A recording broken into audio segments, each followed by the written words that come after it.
This is Podcast Theory.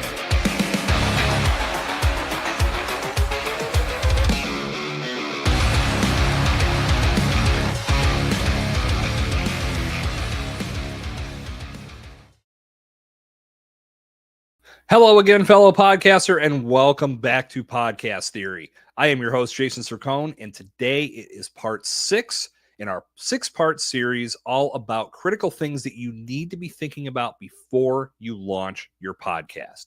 So if you've been following this series from the first episode, you know we've talked about mindset, we've talked about strategy, we've talked about all kinds of things. Go back and listen to those 5 episodes that preceded today's content, and you're going to learn all of the ins and outs of your podcast strategy, mainly the things that you need to put front of mind so you can have yourself in a good position to succeed and ultimately get your show off the ground in a powerful way. As we've said many times on this series, and if you go back further in the archives here on Podcast Theory, I've stated that very nasty statistic of 90% of podcasts don't get beyond 3 episodes. I firmly believe that's because they don't have a strategy in place that thinks about all the important items that allow them to launch that show successfully, but they don't ask the critical question, and that's what we're going to address today as part 6 in this series. What's next? What is the long-term growth strategy of my podcast? What am I going to do once it's live? Now, I've mentioned this a couple times. I believe that whole test balloon theory, which what I define that as, we create a podcast episode and we put it out to see if it brings in all the listeners in the world so we know we're onto something. And that's simply not the way to grow a podcast or start a podcast, because one episode really isn't going to tell you what you need to know. What's going to make for a successful podcast is having a solid plan, understanding the message you want to deliver to the world, being structured in how you create that content, and then having a clear vision on where you want to go with things. Where are you going to go beyond your launch? Now, in the previous episode, I talked about making a big deal out of your launch, because it's just that. It's a big deal. You've put a ton of time and a ton of effort into creating that content. Now you're ready to share it with the world. Now, is the world going to come to listen to it? No, because that's not how this works. But if you've done your due diligence in prepping your audience for what's to come by successfully sharing content and getting them primed and getting them excited for the show, you're going to have a fair amount of listeners. From that crop is going to come some feedback on what they think of your show, where you might be able to make some improvements, maybe what else they'd like to hear for future episodes. So you can take that feedback and you can put it to work for you.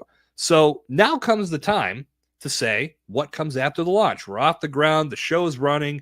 If you did this right and you listened to the first 5 episodes of this series and you know that you've created enough content to where you're not scrambling right out of the gates, like, okay, podcast is live. We had a good launch, but now what? You already have content in the bank. You have episodes that you can put out in, whether you're doing it in the season format or in a weekly format. You have content at your disposal to where now the next phase of things can start to move in a more smoother fashion. When you're doing a season, you have a little bit more of a break. And I think it probably would be better, because I believe in seasons much more, and that's how I produce. That's how I recommend new podcasters and even established podcasters produce, because there are ways that you can keep your content front of mind. I know that's I've heard people, oh, well, if you do seasons, you have that break where people aren't paying attention to you. Bullshit. There are ways that you make people pay attention to you while you're off and you're not producing new content, so everything remains fresh. But let's talk about weekly production first. If you followed my advice, before you ever went live, you have anywhere between 10 to 15 episodes already recorded and ready to go. And when I say ready to go, I should say you don't have to have all of that post-production done. Should you? You should. Yeah, I mean, you could. Let me take that back. You could. Should you? Yes. You don't have to. It's not a deal breaker. You can always do the post-production later, but you want to at least have that content recorded and in the bank. That way it's ready for you. You just have to go in, pull it out. If you have to do the editing and you have to pull all the assets like transcripts and show notes and show summaries and quotes and video clips, you can. It's there for you. It's not like you have to call somebody and say, I'm in a jam. Can you record with me this week so I can do a podcast episode? You don't want to be in that spot. But having all of that content done puts you in a better position to proceed, because now it all becomes about what happens next. And having that vision for how you can continue to develop that content is going to have you in a much better place to stay engaged in the process, which is often what gets lost in this process. People lose their excitement for podcasting. It starts to become more of a chore than it is a fun activity. And I look at this, I mean, I think I'm wired a little differently when it comes to podcasting. It's super meta in my mind because I love podcasting. I talk about podcasting. I teach others how to do podcasting right. So stands the reason why I should stay as passionate as I am about this subject. But a lot of times people think they're passionate about something and they get into the trenches and they get into the ebb and flow and the ups and downs of creating content in that space and talking about that. And I know in me, things that I've talked about in the past, when I start to lose passion, I can feel it. Well, I know that my excitement has diminished. And oftentimes that's the first flag to me that says maybe it's time to pivot. That's one of the main reasons why I transitioned into the podcasting world full time, was I was feeling that everything for me was pointing towards the podcast world. Podcasting was a major part of my previous life in the beer world, but I felt like going this way full time was going to be the better course and a better course for me long term. And I had to make that course correction in the moment. And that took a little time to do. But ultimately, when I did, I knew I made the right decision. If you're starting a podcast, obviously you want to have passion for the topic at hand. And this is why I highly recommend building it around your brand, because if you've built a brand and you're looking to change the world with what you're creating and what you're bringing to the world, whether it be coaching or a physical product, whatever it may be, having a podcast to supplement all that and to be a delivery mechanism for getting your message to the right people, you're going to be just as passionate about creating content for the podcast as you are for creating content in a number of other different capacities, or just bringing your solution to market. If you lose that passion, it makes it real hard to stay engaged in the process. And now all of a sudden, podcasting isn't this fun thing to where you get to create content and have powerful conversations with like-minded individuals that are also in your space, or people that can add value to what you're creating so your audience can feel it. All of a sudden, podcasting becomes this anchor. And you start to think, shit, I got to sit and podcast this week. I just don't want to do this. And believe me, when you do that, your energy can be felt through the camera, through the microphone. When your audience consumes it, they can tell if you're checked out. And even if you're off your game a little bit, somewhat of a pass can be given. But for the most part, that is going to compound upon itself, and you're going to lose interest. And when you lose interest in what you're creating, it becomes very easy to shirk the responsibility of being there for your audience on a consistent basis. And then all of a sudden you get real haphazard in your releases. And then all of a sudden your podcast just fades away. We've seen it too many times in the podcast space. A lot of what I've been focused on lately is the fact that it happens way too soon with just 3 episodes. But even if you're more ingrained in the production of your podcast, this can happen at any time. So you have to think about the long-term vision. If you're doing weekly, you want to think about the next batch recording session. What do I want to talk about? Who do I want to talk about it with? Or mainly, what am I going to do to make sure that I keep my bank full? I want to make sure that I always have content in the bank, because you don't want to be in a position where you're scrambling. So even if that means that once or twice a week you sit down and you do 2, maybe 3 episodes, that's always going to put you in a position to stay ahead.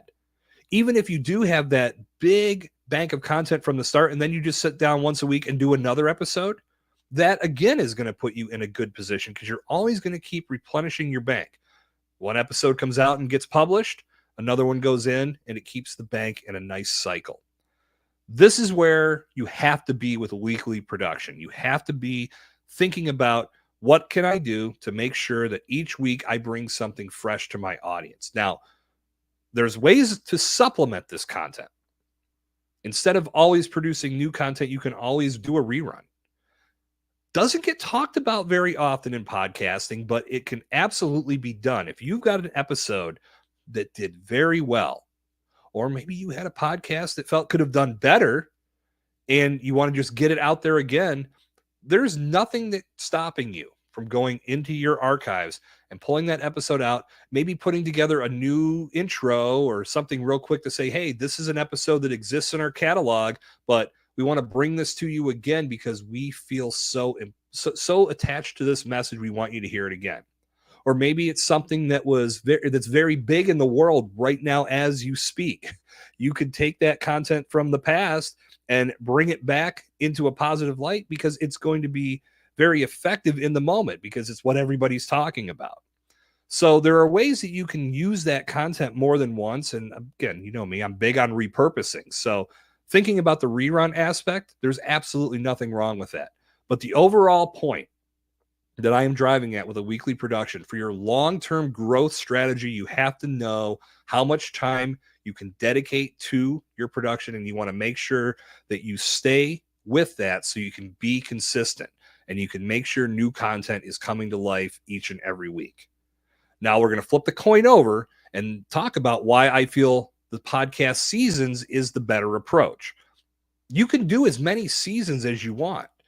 Your seasons can be focused on certain subjects. You could do a season and then maybe take a week off and come back with another season. There's nothing stopping you from doing that. But the typical approach to doing a podcast season is putting out a bank of content and then giving yourself a window to where you can cool down, recharge the batteries, formulate some new ideas, listen to feedback from your audience, make some adjustments to your show and to your production and to your overall strategy, both what your people see and then maybe what's happening behind the scenes. This can all be done in between seasons. I'm about to do that with Let's Blow This Up. Actually, as you sit and watch this episode, I'm right on the cusp of closing down the season 2 of Let's Blow This Up, and already have ideas and plans for season 3, but I'm going to use that time off to make some necessary adjustments. Ultimately, it's combining podcast theory with Let's Blow This Up. A little bit of a spoiler alert, but the idea with having seasons in place is that you give yourself time to take a break and recharge, but at the same time, put valuable content in front of your audience. And then you repurpose the hell out of that content by sharing video clips, by creating blog posts, by having email blasts that can be generated from that content. You can supplement it by doing live streams in between seasons. You could maybe bring somebody from your past season on to talk about XYZ. Again, this is very open-ended, but I've heard this argument made against doing podcast seasons that you can lose momentum. Now, if you just let things die, I can see that, and I would support that argument. But there are people that say you can't do a podcast successfully unless you're there every week. And it goes back to the fundamental truths of what I've been talking about with these statistics. There's no way that makes any sense if you align that and put it next to the statistics that we're seeing. There's no way this matches up. I'm sorry. I just get frustrated as hell when I hear people say that this doesn't work when they're subscribing to something that clearly isn't working either. If you're telling somebody the only way they can succeed at podcasting is if they're in front of their freaking microphone every single week, you're giving them bad advice. And if you're listening to that advice, you're taking bad advice. You have to think about your time. This is a big part of this series. Episode 2 in this series was all about your time and understanding how that factors into the podcasting process, and more so how podcasting impacts everything else that you're doing in your life, be it personal and professional. And if you know that you have a lot on your agenda that you're already trying to handle, adding in full-time podcasting simply isn't going to work. And if it is going to work, you're going to put yourself in a very stressful spot. This is why I recommend starting with a podcast season so you can learn more about the overall process. You can get comfortable with being on the microphone and being on camera. You can build confidence in delivering your message. And then as that content evolves, you can decide from there, this is something I do want to talk more about. I believe so strongly in what I've created with my podcast season that I do want to go to a weekly production. And I am committed to doing that right. There is absolutely nothing wrong with doing that. But telling a new podcaster right out of the gates, you can't succeed at this unless you're there every week. And if you do a podcast season, people are going to lose interest and they're not going to listen to you anymore. Bullshit. Do not take that advice. Do not listen to that. Instead, focus on what's going to work best for you and understand the long-term growth strategy of doing your podcast seasons is to do your one season, pull content from that, utilize it to draw attention to the episodes. You can do that repeatedly. You can keep pushing people back. The more you draw people to one episode, the idea is hopefully they go into binge mode and they're going to listen to more. They're going to tell others to do the same. You can accomplish that by doing a podcast season. It's all about the messaging you put around that podcast. But then make sure that you're coming back with the next season and being in an even stronger position, because now you're building on season 1's foundation. Now season 2 can be structured out the same way, but now you're covering new subject matter. Or maybe you're diving even deeper into what you talked about in season 1, but you're taking it to a whole new level. You can do this in a number of different ways, but as you're structuring out your season format, the most important thing that you build into all of this is a break that avoids burnout.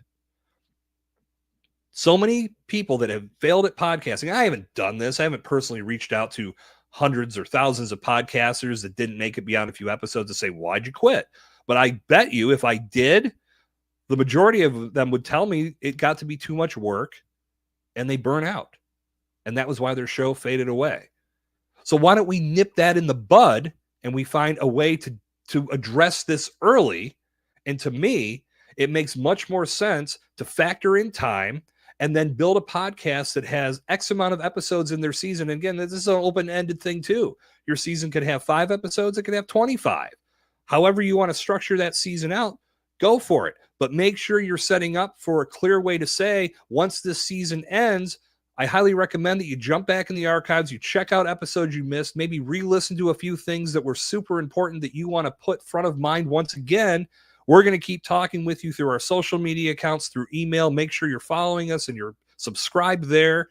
We're going to do some live streams here and there just to keep up the energy.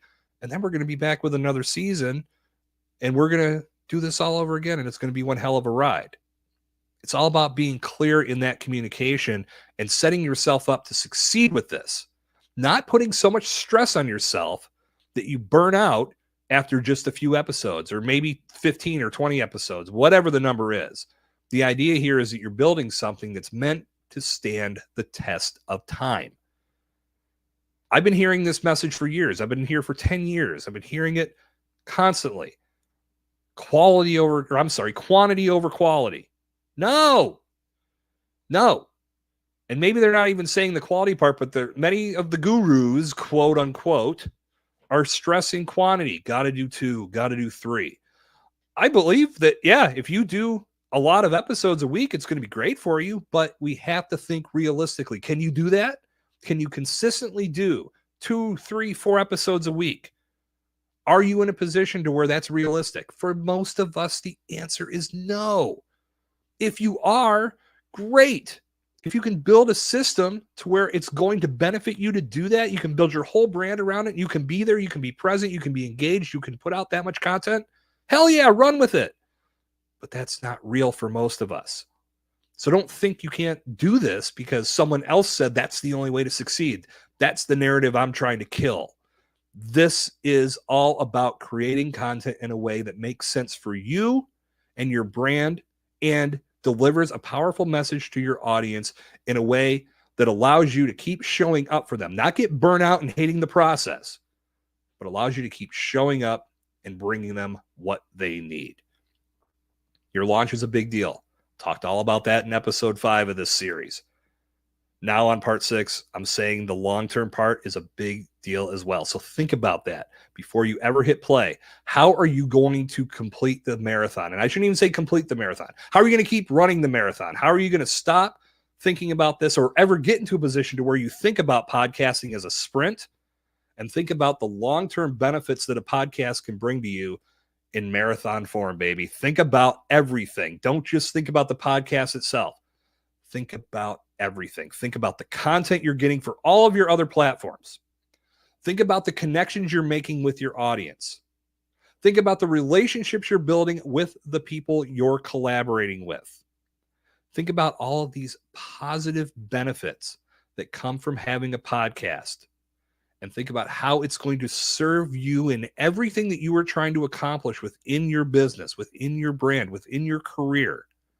And that is going to drive you to long-term success. And if you put emphasis on this before you ever press record, this doesn't ever become something that's an anchor it becomes something that serves you. It helps you build resources. It helps you build assets for your brand. And it puts you in a position of authority because you had the wherewithal to think about the long-term benefits a podcast brings. So start thinking of all of this on that level, and you are going to be in a position to succeed with podcasting. And I look forward to seeing you at the top of the mountain. That is going to bring part 6 of the 6-part series of things you need to be thinking about before you start your podcast. I hope you had a good time consuming this content because I had a damn good time bringing it your way. So make sure if you have not done so before today, jump back, listen to the previous 5 episodes, and go back even further. There's a lot of good content in the Podcast Theory archives, but you can learn all about launching your podcast in a powerful fashion. And until our paths cross again on what will be the final episode of season 4 of Podcast Theory, and probably the final episode of Podcast Theory for a long time. You got to listen to that episode to hear why. My name is Jason Sircone. This has been Podcast Theory. Good talk. I will see you out there.